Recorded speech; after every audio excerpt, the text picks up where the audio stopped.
the founder of the Atlantic Paranormal Society, television host, and producer of his very own hit TV show, Ghost Hunters. Ladies and gentlemen, we are very honored to have him come out today. Please welcome Jason Hawes. So Jason, tell me, how did you first get into ghost hunting? It all started out in my hometown of Beach Haven, where I lived in a house down by the bay, and it was haunted by the recent owners who died in a car crash. And ever since I saw all the ghosts there, that got me fascinated. Do you have any other interest in ghost hunting? Yeah, I like to go deep sea fishing with my buddies out in the sea. Are you scared of ghosts? Well, I used to when I was little, but I acquired I'm not scared anymore. No.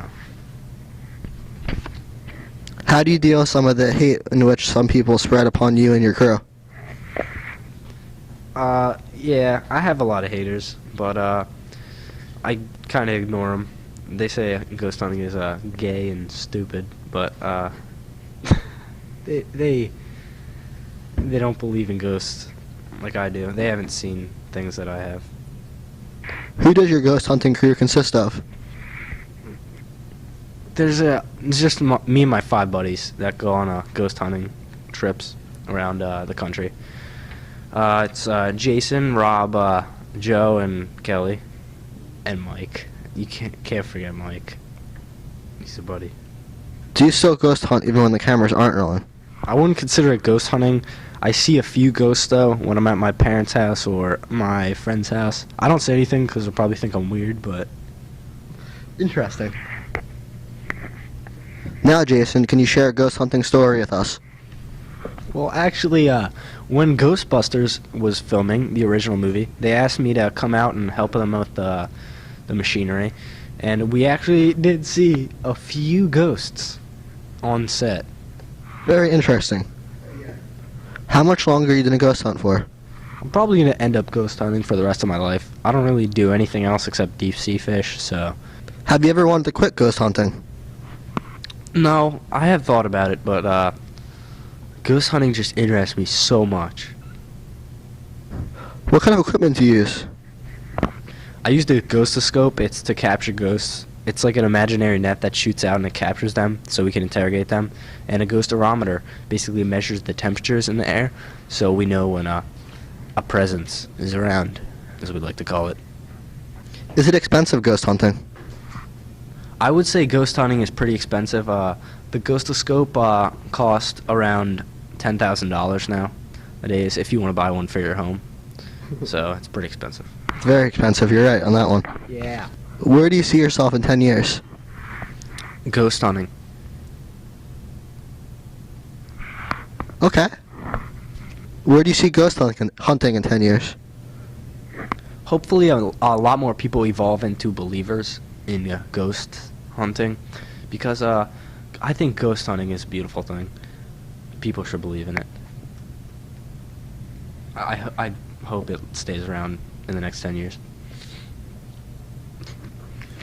What was your favorite ghost hunting memory?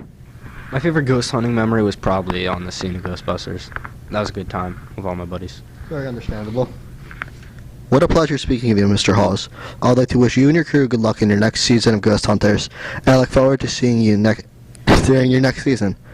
SNN would like to thank you for coming out today. We wish you a good day. Ghost!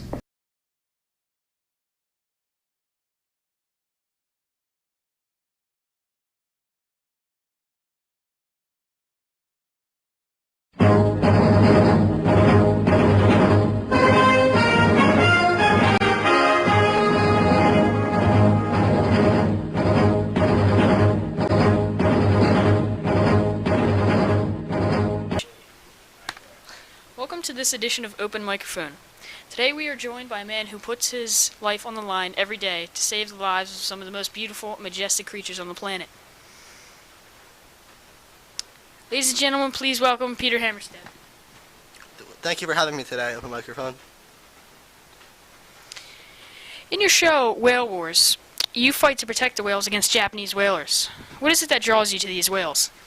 Well, they're just a beautiful creature, and they're quickly becoming extinct, and I would like to help that cause by going out there with the crew and the Sea Shepherd and try to save as many whales as possible. We know that we can't save every whale, but we're trying to save as many as we can. In your time away from the Sea Shepherd, what do you like to do? I like to collect shells, do deep sea fishing, go walks on the beach. I also like to do yoga and aerobics, and martial arts. So what do you do on the Sea Shepherd? Well, I'm the guy who always is doing kind of just rebellious stuff against the Japanese, trying to stop them, trying to pirate their boats. And of all the things you've done on the Sea Shepherd, what do you think is your greatest accomplishment? My greatest accomplishment is being out there. Most people are just sitting at home doing nothing. What I'm doing is I think is amazing because it's just awesome going out there and saving the whales. I mean, there's nothing better than doing something that you love and for a good cause. What is your favorite memory from the show? Well, every time is a great memory. Just seeing how we can make a difference and how awesome the show is and how awesome what we do, and like we're going home to sleep that night thinking of all the whales that we saved and all. Yeah, it's my greatest memory. What's your plan of attack against the whalers? I like to do rebellious things against them. Throw stinky butter, throw smoke at them, do whatever we can to stop them. Spray water at their boats, helicopters, some stuff like that. Rebellious stuff. Where did you spend your childhood? I grew up in Oregon. That's where it's a lot of fishing action up there. That's where I grew up the cause of whales being attacked. And then I quickly fell in love with them up there. Always my favorite animal, like going to parks and seeing whales and whatnots. I always noticed that they're quickly becoming extinct. When did you first start your experiences on the Sea Shepherd?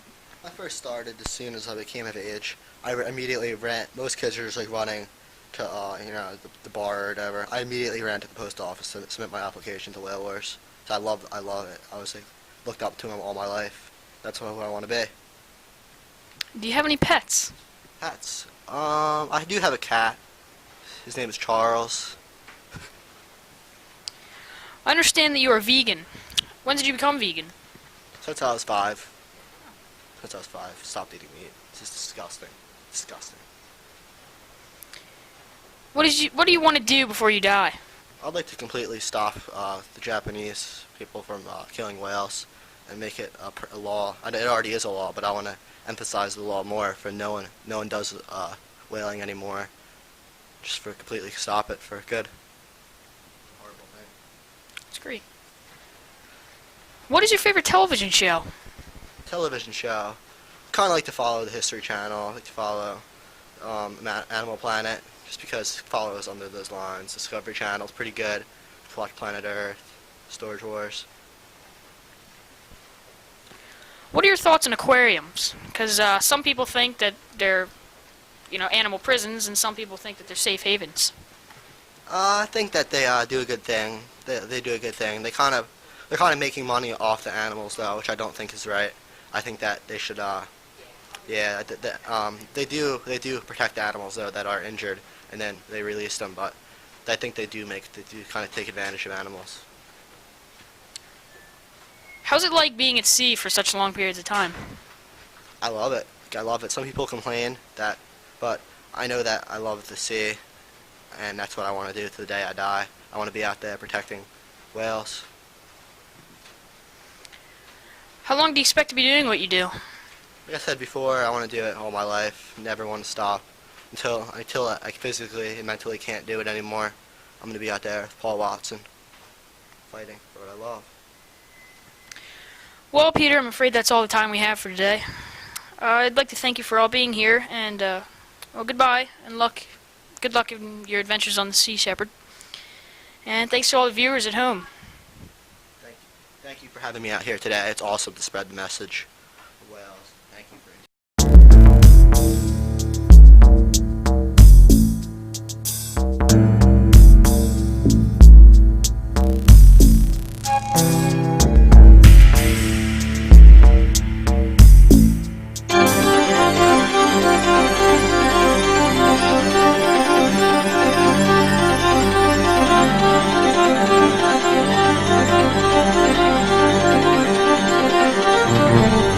you ever heard of cat hoarding? Here with me today, 57-year-old Leroy Hawkins from Manahawkin, New Jersey.